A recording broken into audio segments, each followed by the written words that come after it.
आखिर मिल ही गई अर्चना तिवारी। काफ़ी मशक्क़त के बाद 10 दिन के बाद जो है मिल गई। लेकिन सबसे बड़ा अहम सवाल है कि कहाँ मिली है, 10 दिन आखिर किसके साथ रही है, किस अवस्था में रही है, या किसी ने किडनैप कर लिया है या खुद अपनी मर्जी से गई है। दोस्तों, ये बड़ा रहस्यमयी सवाल बना हुआ है और हर पर्दा को बेनकाब करेंगे। एक एक अहम सुराग तथ्यों के साथ आपके साथ पेश करने जा रहा हूँ। अर्चना तिवारी बहुत ही होनहार लड़की थी, लेकिन अचानक रहस्यमयी तरीके से जैसे ट्रेन से लापता हो गई या किसी हवा में उड़ गई हो। कुछ सबूत उसको नहीं मिल रहे हैं उसके पास से। दोस्तों, आज पूरी कहानी आपके सामने बयां करूंगा, लेकिन उससे पहले एक ही रिक्वेस्ट है कि आप लोग चैनल को सब्सक्राइब कर लीजिए और वीडियो को लाइक कर दीजिए। आइए चलते हैं। दोस्तों, अर्चना तिवारी जो है बेहद साधारण परिवार से आती है। मध्य प्रदेश के कटनी में एक साधारण सा परिवार रहता है और अर्चना जो है बहुत ही होनहार लड़की थी, पढ़ने में बहुत तेज थी और वो लॉ कॉलेज में एडमिशन लेने के बाद जो है सीधे वो इंदौर तैयारी करने के लिए निकल जाती है। आखिर यहाँ भी कर सकती थी, लेकिन उससे पहले इन्होंने जो हाई कोर्ट में प्रैक्टिस भी किया था, लेकिन उनका सपना था कि सिविल जज बनने का, तो उसने यूपीएससी की तैयारी करने के लिए इंदौर का रास्ता चुना है। हालांकि इंदौर में सत्कार गर्ल्स कॉलेज रहता है और वहाँ बहुत सी लड़कियां रहकर जो है तैयारी करती थी, तो ये भी लड़की वहीं पहुंच जाती है और अकेले ही घर से थी और वहाँ इसके घर का कोई नहीं था, तो वहाँ सबके साथ रहती थी। अच्छा, घर वालों को विश्वास था कि बहुत होनहार लड़की, बहुत सज्जन लड़की है और किसी के साथ कोई अफेयर नहीं है, इसीलिए घर वाले पूरी विश्वास के साथ उसको भेज देते हैं और वो आती जाती भी थी। इससे पहले भी कई बार आई, कई बार गई है। लेकिन 7 अगस्त के दिन वो रक्षाबंधन के मौके पर सारी तैयारियां कर लेती है, अपना बैग वैग पैक कर लेती है और बच्चों के लिए जो है गिफ्ट उफ्ट पैक करती है। पैक करने के बाद जो है अपनी माँ से फ़ोन करती है कि माँ, मैं राखियों की लेकर गया गिफ्ट पैक करके लेकर आ रही हूँ, आप लोग चिंता ना करिएगा।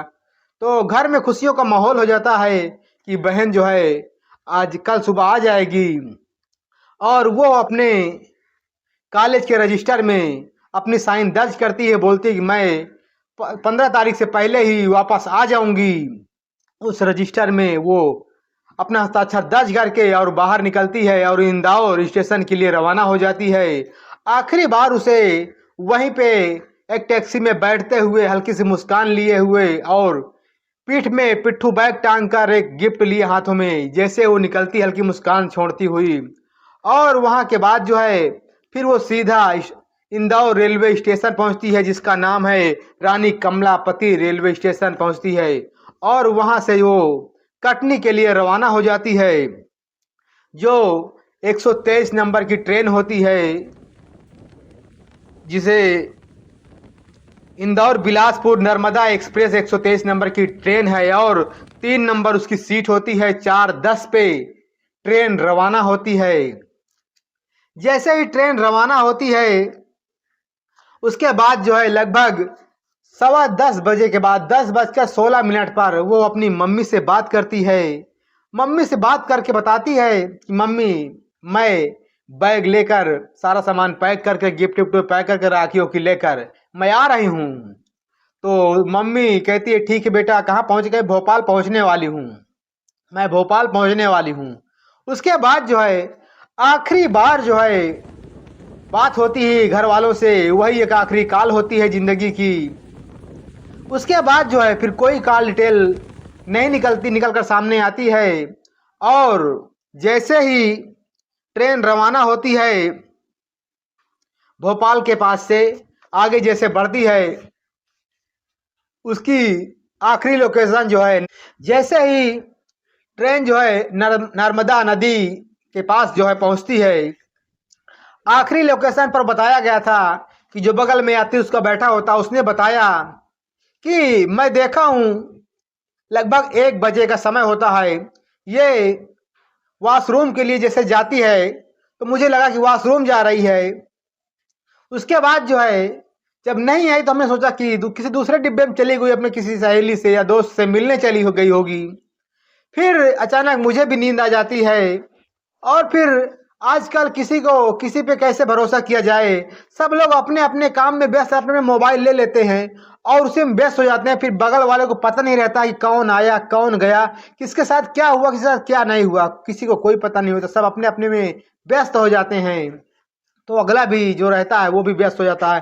फिर बोलता है उसके पास मुझे कोई पता नहीं मिलती है। जैसे ही सुबह ट्रेन जो है पहुंचती है, 6:50 पे पहुंचती है ट्रेन, उसके घर वाले पहले से वहां आ जाते हैं। जब देखते हैं कि ट्रेन से यहाँ कोई नहीं उतरा, ट्रेन का इंतजार करते कि ट्रेन निकल चुकी है, तो उसके पिताजी जो है को शक हो जाता है कि आखिर बेटी उतरी क्यों नहीं। तो वो अपने एक रिश्तेदार को फोन करती है जो अगले स्टेशन पर उनके बड़े भाई बुआ के लड़के होते हैं उनके पापा के, उनके पास फोन लगाती, भैया बेटी को आज आना था और वो आई नहीं है, अभी ट्रेन भी यहाँ से निकल जा चुकी है। तो बोलती है कि ऐसा ऐसा कैसे हो सकता है, अभी आई नहीं है, अगर जब आ रही तो उसको उतर जाना चाहिए। तो कहीं आप पता कर लीजिए अगले स्टेशन पर। अगले स्टेशन पर पता करते हैं तो वहाँ भी नहीं उतरी है। फिर उसके बाद जब ट्रेन में चेक किया जाता है तो उसका सिर पे लवारिस बैग मिलता है। जब लवारिस बैग मिलता है तो यहीं पर से नया मोड़ आ जाता है, तरह तरह की अफवाहें निकल कर आने लगती है। फिर उनके पिताजी तुरंत जो है जीआरएफ में जाते हैं, रेलवे स्टेशन पर जाते हैं और वहाँ जो है गुमशुदगी की रिपोर्ट दर्ज कराते हैं। उतनी समय तुरंत जो है सर्च लोकेशन के तहत जो है ढूंढा जाता है, लेकिन कोई सुराग नहीं मिलता है। फिर एनडीआरएफ जीआरएफ जो है जीआरएफ की टीम जो है सर्च लोकेशन पूरे इंदौर से लेकर कटनी तक जो है जहाँ जहाँ उनको समझ में आता कि यहाँ ट्रेन स्लो हुई थी, धीमी हुई थी, या ये छोटा स्टेशन यहाँ उतर सकते थे लोग, जो यहाँ से बस से लोग जाते हैं, तो हर जगह सर्च ऑपरेशन चलाया जाता है। कई टीमें लगाकर जो है जंगलों में ढूंढा जाता है। पुलिस की गाड़ियाँ डॉग स्क्वाड लेकर जो है जंगल जंगल तलाश करती हैं, लेकिन कोई भी सुराग जो है मिलता नहीं है। हालांकि कुछ लोग को कहना है कि वीडियो में पिपरिया के पास देखा गया था। कुछ लोगों ने पूछा भी है कि आप अर्चना तिवारी हैं, तो उन्होंने जो है नहीं मैं अर्चना तिवारी नहीं हूँ, उसने साफ मना कर दिया था और एक लड़के के साथ थी, वो वहाँ से भाग जाती है।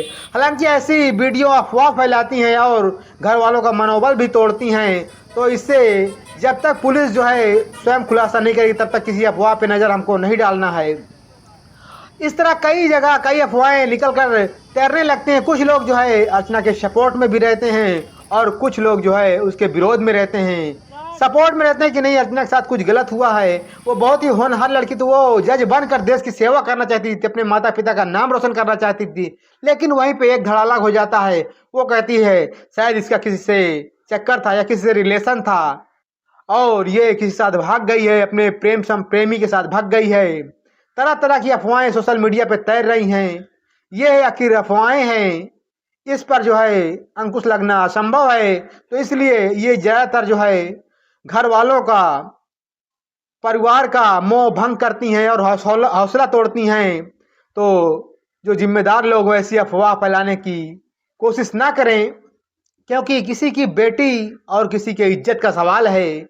आखिर वो बहुत ही होनहार बेटी होती है। हालांकि जो है नर्मदा जो है जो नदी होती है उस पर जो है एनडीआरएफ की टीम जो है कई टीमें गठित की जाती है, गोताखोरों को बुलाया जाता है, सर्च अभियान चलाया जाता है रात में भी दिन में भी, लेकिन वहां से कोई अहम सुराग नहीं मिलता है कि किसी को लगता था कि यह नदी में गिर गई है या किसी ने गिरा दिया है। आखिर ऐसी घटनाएं दरअसल वहां पे होती रहती हैं। वही नदी के आसपास जो है अक्सर कहीं ना कहीं जो है कई घटनाओं को अंजाम भी दिया गया था, तो इसलिए लोगों को लगा था कि कहीं ना कहीं इतने ही समय लोकेशन, यही लास्ट लोकेशन उसकी मिलती है, उसके बाद लोकेशन मोबाइल बंद हो जाता है, लोकेशन कुछ नहीं मिलती है। तो पुलिस को भी आशंका हो जाती है कहीं ना कहीं कि ये नदी का मामला है, शायद यहाँ किसी ने धक्का दिया हो या ये खुद गिर गई हो या किसी ने गिरा दिया हो। तो सर्च अभियान चलाने के बावजूद भी कोई अहम जानकारी नहीं मिल पाती है। इससे लोगों में बड़ा क्रोध हो जाता है, घर वालों में, कि आखिर इसको क्या अर्चना तिवारी क्या जहन्नुम में चली गई हैं, क्या इसको हवा में किसी ने किडनैप कर लिया है, आखिर गई तो गई कहाँ गई है। काफी खोजबीन के बाद भी है कोई अहम जानकारी सामने नहीं आ पा रही है, पुलिस खुलासा नहीं कर रही है। आखिर 10 दिन का समय बीतने के बाद आज 8 अगस्त से वो गायब हुई है। आज 18 दिन हो गए, 10 दिन हो गए लमसम। अभी कोई ठोस सबूत जो है, ठोस जानकारी नहीं मिल पा रही है। हालांकि उनके घर वालों का कहना है कि हमारी लड़की ऐसी नहीं थी, क्योंकि वो अपने घर वालों से हर बात शेयर कर देती थी और आज तक उसके मोबाइल से किसी के साथ चैटिंग करते हुए, किसी के साथ फोन कॉल में बात करते हुए, ऐसे किसी भी जानकारी से पुलिस जो है साफ साफ इनकार कर दी कि ऐसी कोई बात सामने निकल कर नहीं आई है कि गलत अफवाहों पे ध्यान दिया जाए। उसका मोबाइल की लोकेशन, मोबाइल से चैटिंग सब कुछ चेक किया गया है, लेकिन किसी के साथ जो है कोई अनैतिक संबंध, न किसी के साथ कोई बातचीत, न किसी के साथ कोई चैटिंग। ये मामला एकदम बेहद जो है दुर्भाग्यपूर्ण है कि किसी के साथ जो जो लोग बोल रहे हैं, अफवाहें फैला रहे हैं, ये गलत है, निराधार है। तो इसलिए इस होनहार बेटी पे इल्जाम लगाना बहुत गलत बात है। पुलिस अपने काम में जुटी हुई कई टीमें गठित कर चुकी है। हालांकि जो है कुछ जो है संगठन जो है बहुत बड़ा इनाम भी रख दिया कि जो भी इस लड़की को बताएगा 51,000 रुपए का इनाम दिया जाएगा उसे। उसके माता पिता ने भी इसकी घोषणा की कि उसे उचित इनाम दिया जाएगा, उसे खुश कर कर भेजा जाएगा। लेकिन अब अहम सवाल यह है कि अर्चना तिवारी जिंदा है या मर चुकी है। इस पर भी बहुत कयास लगा रही है, क्योंकि जब ज्यादा दिन बीतने लगेंगे तो शायद कहीं ना कहीं जो है उसके साथ अनहोनी भी हो सकती है। लेकिन परिवार को भरोसा है कि अर्चना तिवारी अभी जिंदा है। कहीं ना कहीं वो किसी ने उसके साथ गलत किया है, तो इसका खुलासा जल्द ही प्रशासन के माध्यम से होना चाहिए। और प्रशासन भी अपने कार्य में लगातार जो है नजरें जमाए हुए है, हर सीसीटीवी को खंगाल रही है। लेकिन एक सीसीटीवी जो है उसके दिलो दिमाग में बस रहा है। आखिर बोल रहे हैं कि 6 अगस्त को एक कार आती है और उसमें से अर्चना तिवारी उतरती है मुस्कुराते हुए, गर्ल्स कॉलेज में जो है इंटर करती है। उस गाड़ी का लोकेशन सर्च किया गया तो वो पता लगता है वो चोरी की गाड़ी चल रही है। वो कैब चलती है, लेकिन कई महीनों से चल रही है, लेकिन वो चोरी की है। कुछ लोगों का कहना है कि उसी लड़के से वो संपर्क में रहती थी और उसी लड़के से वो प्यार करती, लव जिहाद का चक्कर मामला हो सकता है। लेकिन जब तक खुलासा नहीं हो जाता है कुछ भी कहना जल्दबाजी होगी। हालांकि अभी उसके ड्राइवर से कोसों दूर है पुलिस, गाड़ी मालिक से भी कोसों दूर है। रिकवरी उनके जांच पड़ताल जारी है। आखिर जब भी मिलेगा तुरंत जो है पुलिस जो इसका खुलासा कर देगी। लेकिन अभी भी वो बेटी होनहार जो देश के लिए कुछ करना चाहती थी, जो जज बनकर नाम रोशन करना चाहती, अपने समाज का, अपने गांव का, अपने प्रदेश का जो है नाम रोशन करना चाहती थी, लोगों को न्याय दिलाना चाहती थी, वो प्रैक्टिस भी कर चुकी थी कोर्ट में। तो इसलिए उसका सपना था जज बनने का, और वो कहीं ना कहीं अब अधूरा सा हो रहा है, क्योंकि अगर नहीं मिलती है तो अधूरा ही हो जाएगा। और उस घर वालों का क्या होगा जिसकी होनहार बेटी गायब हुई है। लेकिन आखिर गई तो गई कहाँ गई, समझ में नहीं आ रहा है कि आकाश लील ले गया कि पाताल में चली गई। कोई सुराग ही नहीं मिल रहा है, न प्रशासन को समझ में आ रहा है। लेकिन उसी कार एसयूवी नंबर, जो गाड़ी का कार नंबर होता है, उसी पे अभी निगाहें सब की टिकी हुई है कि जब तक उसका मालिक नहीं पकड़ा जाएगा, उसका ड्राइवर नहीं पकड़ा जाएगा, तब तक खुलासा करना जल्दबाजी होगी। देखते हैं अभी आगे क्या होता है। आप आज सभी को ये वीडियो कैसी लगी, अगर अच्छी लगी तो लाइक करें, शेयर करें। फिर मिलते हैं इसी वीडियो में। अगर जैसे ही खुलासा मिलता है, जानकारी मिलती है, तो आपके साथ हम फिर साझा करेंगे। तब तक के लिए गुड बाय। आप लोग ध्यान रखें, आप अपने परिवार का स्वस्थ रहें, मस्त रहें। आप सभी को धन्यवाद। दोस्तों, अर्चना तिवारी मिल गई है, उसे ग्वालियर में होने की संभावना बताई जा रही है। उन्होंने अपनी भाई अंशुल से बात की है और मम्मी से बात की। अंशुल ने बताया कि मम्मी से बात हो गई, अर्चना तिवारी सकुशल है, लेकिन ग्वालियर में है, एक सिपाही के साथ पाई गई है। यहाँ भोपाल से कई टीमें रवाना हो चुकी हैं, लेकिन अभी भी उनके हाथ खाली है। लेकिन बात हो गई अर्चना से कि वो सकुशल है। यहाँ से कई टीमें रवाना हो गई हैं। जब तक पहुंचेंगे नहीं, जब तक जो है पुलिस पकड़ खुलासा नहीं करे, तब तक अभी जो है संशय बना रहेगा। लेकिन अर्चना तिवारी की बात उनकी मात से हो गई, वो सकुशल है। अब इस बात की पुष्टि प्रशासन करेगा। प्रशासन जल्द ही रवाना हो चुका है भोपाल से ग्वालियर के लिए। देखिए अभी कितना समय शेष बचता है और ये पुख्ता जानकारी कब निकल कर सामने आती है। जब निकल कर सामने आएगी फिर भी हम लोग जो है इसकी पुष्टि करेंगे। लेकिन इसकी पुष्टि अर्चना ने खुद की है। फिर मिलते हैं लास्ट वीडियो में, बताएंगे क्या हुआ क्या नहीं हुआ। धन्यवाद।